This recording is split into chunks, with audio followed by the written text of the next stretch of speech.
So, if you received the newsletter this past week, then you know that I mentioned that much of our anxiety on a daily basis comes from external factors, not internal factors. Comes from what's on the outside, what's going on around us, what's happening around us. And while we might say, oh, I am detached, that we're detached, I can do this, I can live detached, we all know that's easier said than done.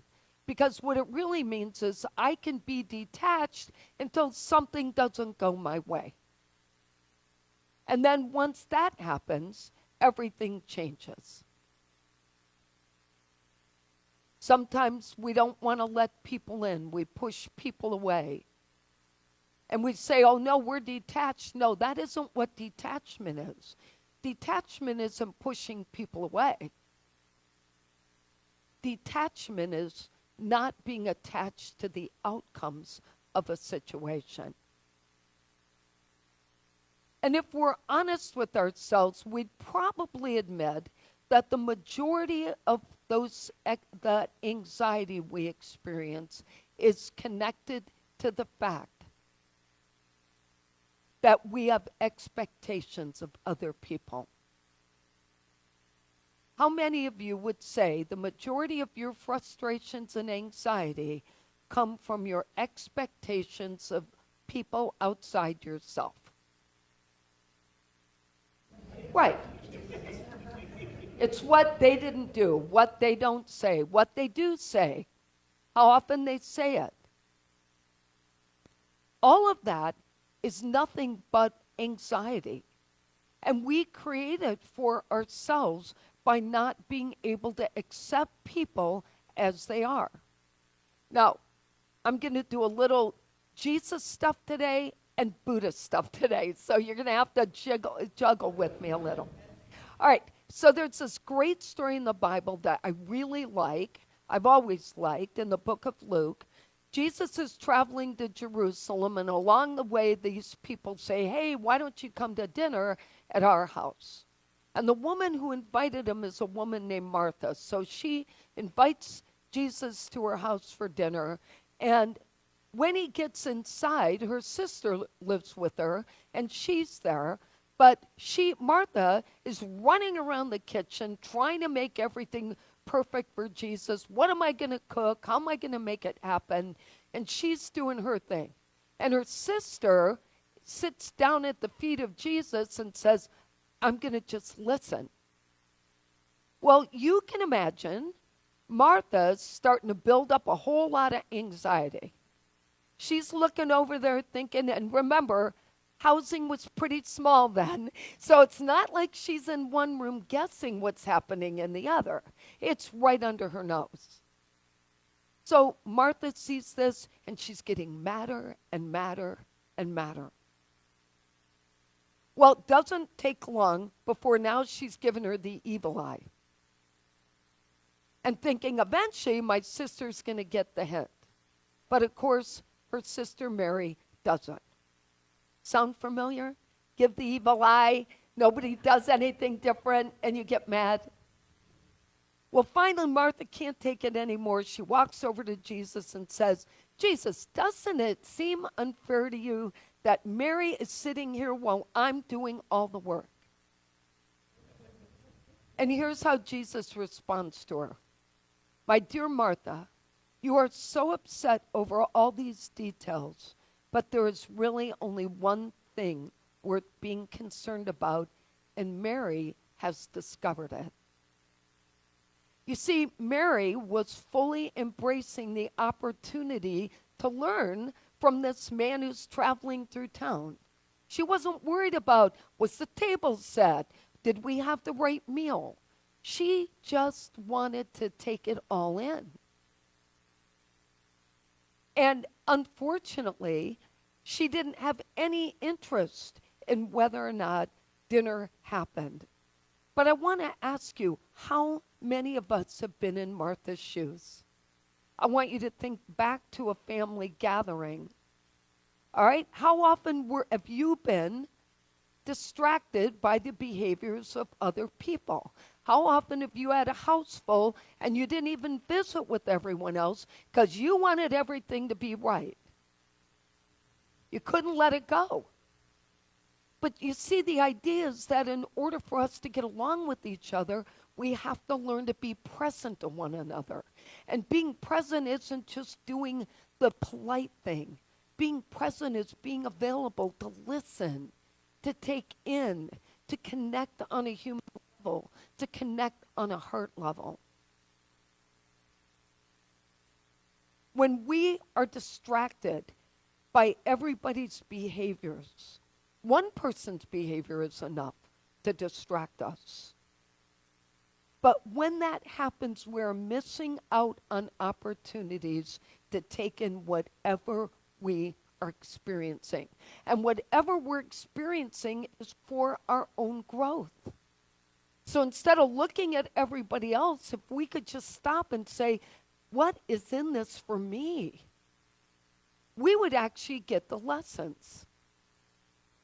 I was talking to George and Ariel about teenagers this morning. They entertained me listening to me. And, you know, the truth is, those of us with teenagers at home, you know, it's not an easy life. I'm just going to say that. It's very hard to manage your life and to listen to somebody else and all of their ideas and to imagine all that you're trying to take in and be present, knowing that there's also limited time for 50-minute discussions on everything. But accepting that opportunity makes us more patient. And as I was telling them, I'm trying to work on my patience to let it be more than 5, 10, 15, 20 minutes. Especially when it happens right before bedtime and it needs to be a full-blown on discussion. But when we think about being distracted, we are always missing those moments. And when we miss those moments, we are creating suffering. Our own suffering and their suffering. Because I guarantee other people feel our lack of patience. They feel our anxiety. They feel our frustration. They know what's going on by that frown in the middle of my eyes. And when we cannot be present, we are missing our growth. I know exactly why God put that child in front of me. And I'm learning every single day from her. But the truth of the matter is, I have to work on me. And you all have to work on you. This isn't about what we think others should do. And the judgment exhausts me. I'm exhausted by people talking about other people. About people saying mean things or expecting other people to be who they want them to be. It's exhausting. And I just want to say this, that we have to think about all the times that we suffer because we are so focused on them. It is constant. The question is, how do we learn to be better? And that's where the Buddhism lesson comes in. One of my favorite things in Buddhism is they have an eightfold path. And the first one is cultivating wisdom. And what that first path is about is doing what is right or that which promotes the end of suffering. And there are two goals in that first step. One is called right understanding. The other is called right intention. In right understanding, the idea is that we become familiar enough with basic spiritual principles to allow ourselves to awaken to an understanding that we can always get the answers we need, that we will be guided by a higher level of wisdom. The second one, and I'm sorry, with the first one, with right understanding, we become wiser and our ability to help end suffering starts to come into play. But right intention is the one that I try to focus on more. And that's because when I learned about it many moons ago, it says a person contemplates the desire for all beings to be happy and free from suffering. Now, you might think of suffering as though they're ill. I'm talking about suffering because somebody they live with is mean-spirited. Someone they date is mean-spirited. Someone they love is unable to love back. That's what I'm talking about. I'm talking about the broader picture of suffering. With right intention, we have the ability to recognize how important it is to accept people on their path so all beings can be happy and so all suffering ends. Now, somebody probably will ask me, so I'm putting it out there ahead of time, that what does it mean when that's happening to you and you're in a relationship or you have a family member? What it means is you stop asking them to change, you change yourself, or you end the relationship. Because staying in a relationship where you're hurting someone every single day isn't the right decision. And some of us wait way too long before we do that. So the key is to understand that you're making it happen by not taking your own action.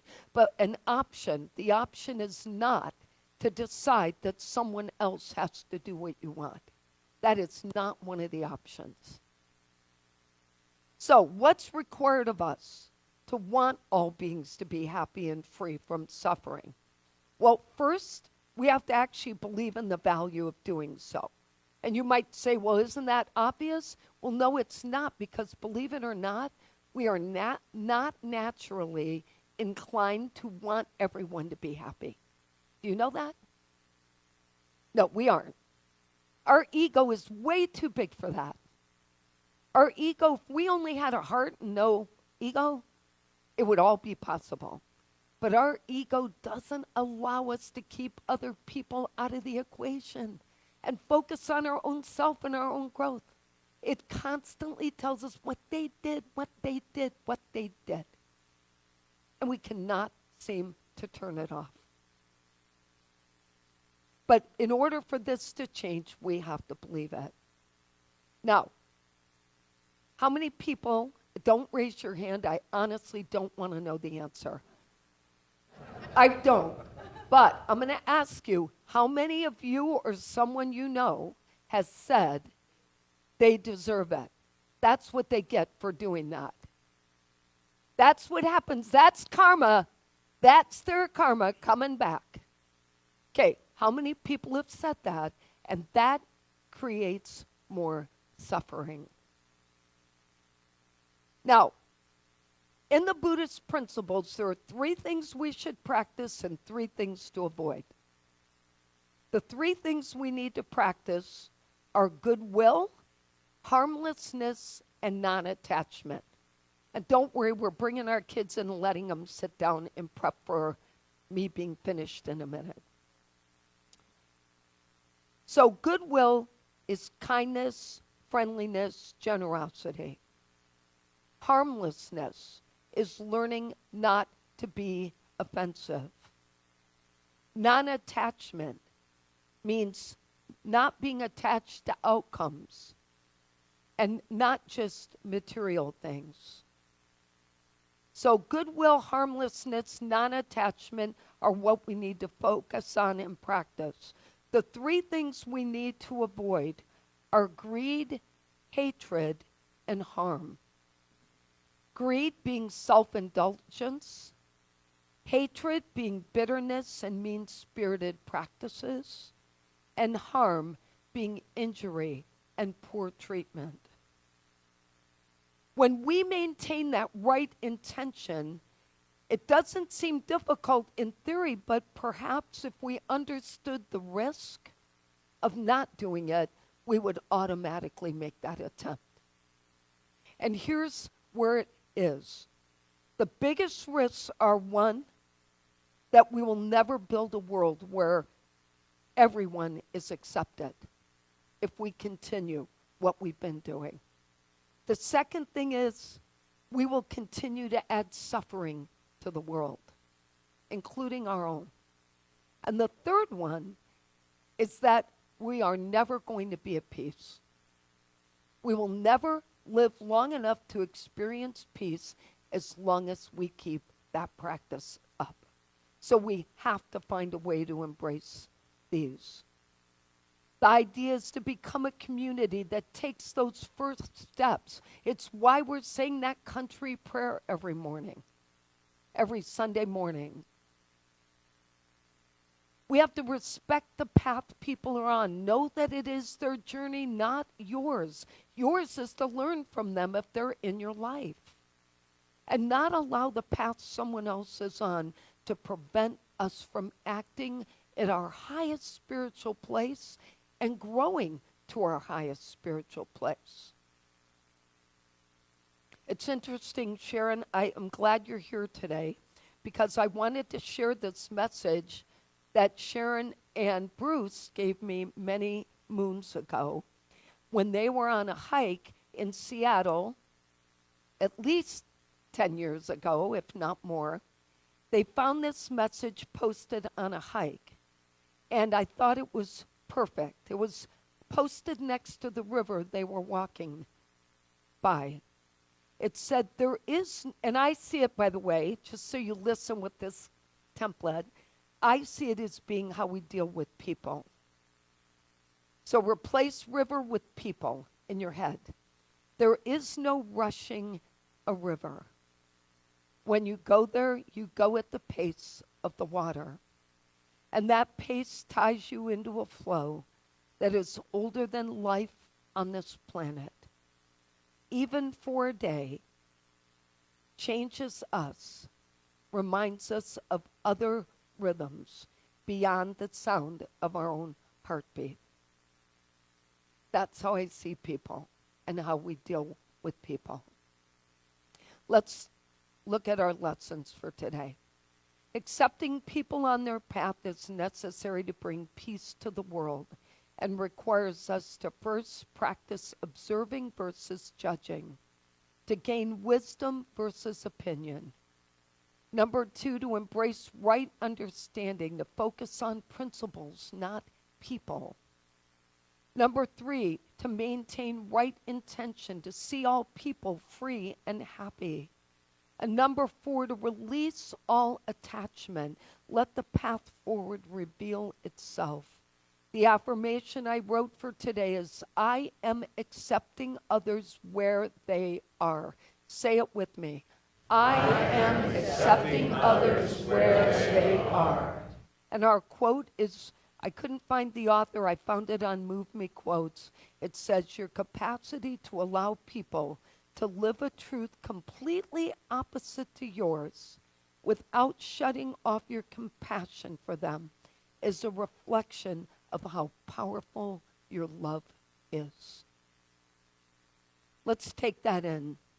So we pause for a moment to give thanks for the inner wisdom to pay more attention to our divine light than we do to the lights around us. To recognize that allowing people to be where they need to be and to understand how we can use that, even when we don't agree with it, is the gift of acceptance. And it is the ability to practice goodwill, harmlessness, and non-attachment. And so with that, we say thank you, God, for the abundant good that continues to flow through all of us. Amen.